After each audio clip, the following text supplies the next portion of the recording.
आकाशवाणी रांची से प्रस्तुत है प्रादेशिक समाचार। नमस्कार, प्रादेशिक समाचारों के साथ मैं कामिनी। पहले मुख्य समाचार। दिशम गुरु शिबू सोरेन पंचतत्व में विलीन, राजकीय सम्मान के साथ हुआ अंतिम संस्कार। अंतिम दर्शन के लिए उमड़ा जनसैलाब। शिबू सोरेन की अंतिम यात्रा में केंद्रीय मंत्री जोएल ओराम, अन्नपूर्णा देवी समेत कई मंत्री, सांसद और विधायक हुए शामिल।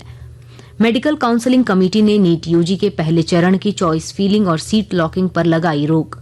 जल्द जारी होगी नई तिथि। राजधानी रांची समेत राज्य के कई हिस्सों में बारिश का सिलसिला जारी। मौसम विभाग ने 8 अगस्त तक के लिए जारी किया येलो अलर्ट।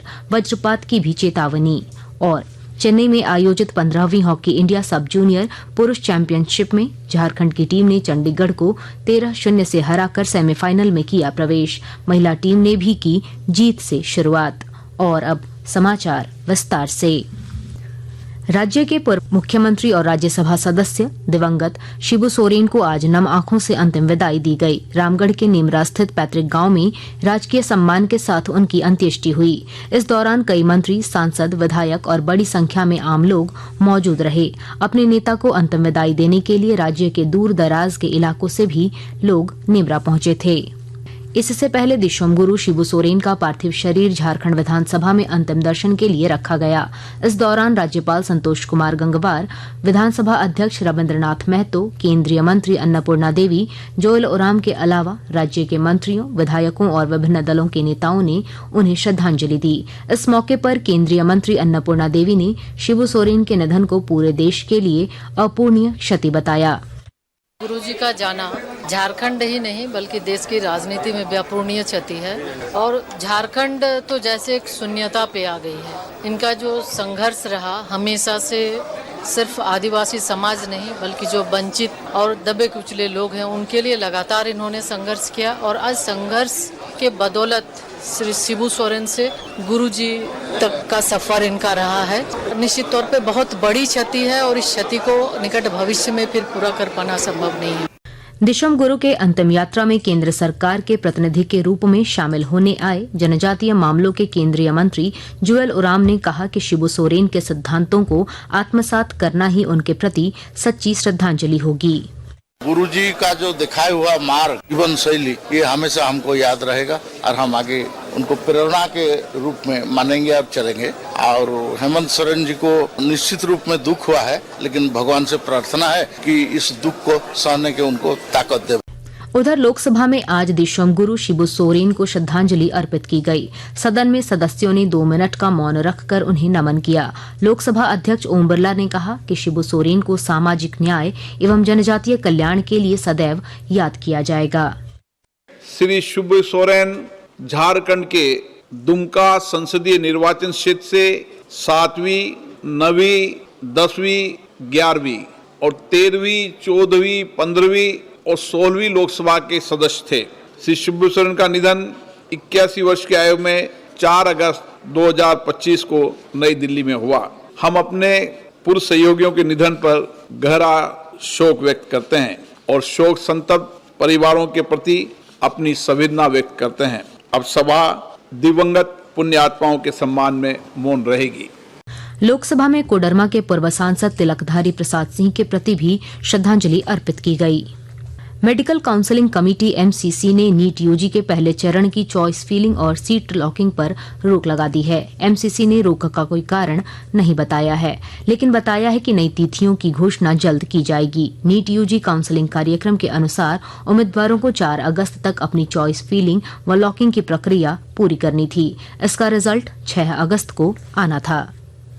एकीकृत भुगतान इंटरफेस यानी यूपीआई आधारित दैनिक लेन देन पहली बार 70 करोड़ को पार कर 70 करोड़ 70 लाख पर पहुंच गई है। भारतीय राष्ट्रीय भुगतान निगम द्वारा जारी एक नवीनतम रिपोर्ट के अनुसार यह उपलब्धि 2 अगस्त को हासिल हुई। पिछले 2 वर्षों में दैनिक लेन देन की संख्या दोगुनी हो गई है।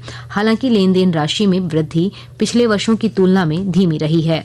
सरकार यूपीआई के लिए प्रतिदिन 100 करोड़ लेन देन हासिल करने का लक्ष्य रख रही है और आशा है कि मौजूदा विकास दर के साथ यह प्लेटफॉर्म अगले साल इस लक्ष्य तक पहुंच जाएगा।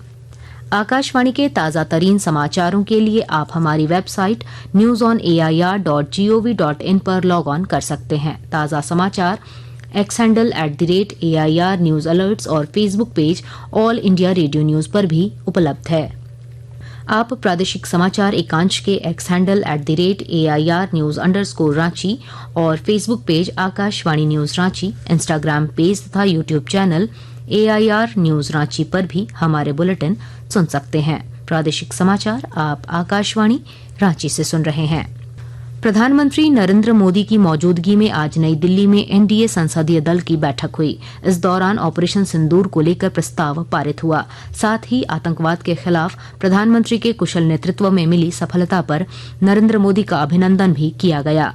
बैठक के बाद संसदीय कार्य मंत्री किरेन रिजिजू ने कहा कि सभी सांसदों ने देश के सशस्त्र बलों की वीरता की सराहना की। ऑपरेशन सिंदूर का सक्सेसफुल हमारा मिलिट्री एक्शन के बाद फिर ऑपरेशन महादेव का जो सक्सेस है उसको लेकर के NDA पार्लियामेंट्री पार्टी ने रेजोल्यूशन पास किया और भारत के सेना को, आर्म फोर्सेस को हमने श्रद्धांजलि दिया, अभिनंदन किया और सराहना करते हुए देश के ओर से हम हमेशा सेना के साथ खड़ा रहेंगे। जामताड़ा जिले में बाल अपराध और साइबर ठगी पर रोक लगाने के लिए कई स्तरों पर प्रयास किए जा रहे हैं। विस्तृत जानकारी दे रहे हैं हमारे संवाददाता। जिला विधिक सेवा प्राधिकार के निर्देश के आलोक में रविवार को जामताड़ा व्यवहार न्यायालय परिसर स्थित कॉन्फ्रेंस हॉल में POCSO act, juvenile justice board एवं साइबर अपराध पर विराम लगाने को लेकर कार्यशाला का आयोजन किया गया।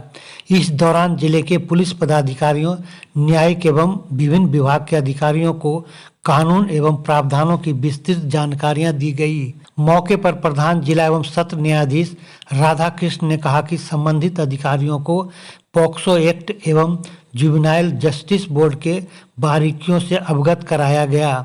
सुभाष प्रसाद सिंह, आकाशवाणी समाचार, जामताड़ा। और अब मौसम का हाल। राज्य में 7 और 8 अगस्त को भारी बारिश का पूर्वानुमान है। मौसम विज्ञान केंद्र ने बताया है कि 7 अगस्त को पूर्वी और पश्चिमी सिंहभूम, सरायकेला खरसावां, सिमडेगा, साहिबगंज, पाकुड़, गोड्डा, दुमका, देवघर, जामताड़ा और गिरिडीह जैसे जिलों में भारी बारिश को लेकर येलो अलर्ट जारी किया गया है। वहीं 8 अगस्त को इन जिलों के अलावा हजारीबाग, बोकारो, रांची, लोहरदगा, गुमला, खूंटी, कोडरमा, बोकारो और धनबाद में भारी बारिश हो सकती है।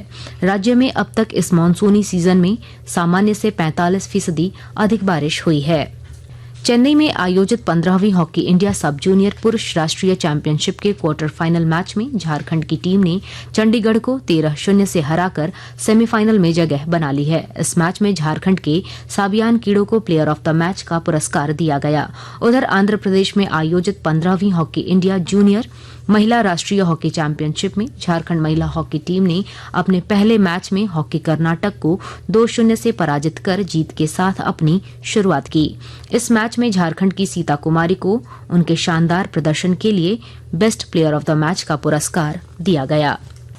इंडियन आर्मी FT और त्रिभुवन आर्मी FC के बीच आज जमशेदपुर स्थित JRD टाटा स्पोर्ट्स कॉम्प्लेक्स में डुरंड कप ग्रुप C का मैच खेला गया।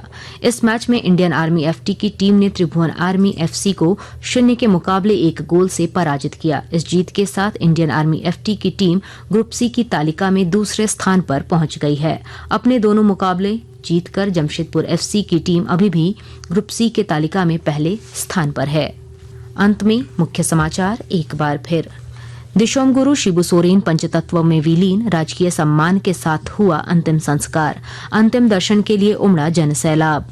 शिबू सोरेन की अंतिम यात्रा में केंद्रीय मंत्री जोएल ओराम, अन्नपूर्णा देवी समेत कई मंत्री, सांसद और विधायक हुए शामिल। मेडिकल काउंसलिंग कमेटी ने नीट यूजी के पहले चरण की चॉइस फीलिंग और सीट लॉकिंग पर लगाई रोक। जल्द जारी होगी नई तिथि। राजधानी रांची समेत राज्य के कई हिस्सों में बारिश का सिलसिला जारी। मौसम विभाग ने 8 अगस्त तक के लिए जारी किया येलो अलर्ट, वज्रपात की भी चेतावनी। और चेन्नई में आयोजित 15वीं हॉकी इंडिया सब जूनियर पुरुष चैंपियनशिप में झारखंड की टीम ने चंडीगढ़ को 13-0 से हराकर सेमीफाइनल में किया प्रवेश। महिला टीम ने भी की जीत से शुरुआत। इसके साथ ही आकाशवाणी रांची से प्रादेशिक समाचार का ये बुलेटिन समाप्त हुआ। अगला प्रादेशिक समाचार बुलेटिन कल सुबह 8:30 बजे प्रसारित किया जाएगा। नमस्कार।